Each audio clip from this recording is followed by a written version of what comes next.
This is the place.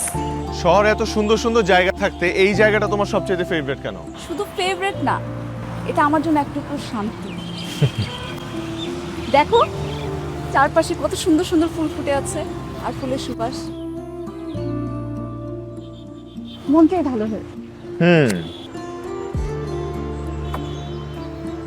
আমাকে ফুল টুরাল তো একটা টানে না, বুঝছো? আরে কি করলা? 17 টাকা নষ্ট করে ফেলছো। যা করছি ভালো করছি, এসব ইঁদুরের বিষটা টানলে নাকে ফুলের সুবাস যাবে কিভাবে? আচ্ছা শুনো না, একটা ইম্পর্টেন্ট কথা আছে। তোমাকে এখানে আনার পেছনে একটা ইম্পর্টেন্ট রিজন আছে। কি সেটা? আমাদের বিয়ের পর আমাদের বাসায় এরকম একটা বাগান করতে চাই।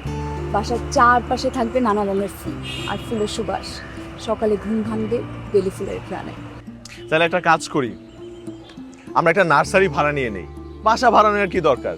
চুপ করো তো, তুমি ইন্টেরিয়র ডিজাইনিং এর কি বুঝবা? সারা জীবন তো কাটাইছো ডেবিট ক্রেডিট হিসাব করে। আচ্ছা তোমার সাথে একটা টপ সিক্রেট শেয়ার করি। করো। বেলি আর অর্কিড হচ্ছে আমার প্রিয় ফুল। এটা দিয়ে শুধু আমাকে গলানো যায় না, কিডন্যাপও করা যায়। তাই নাকি?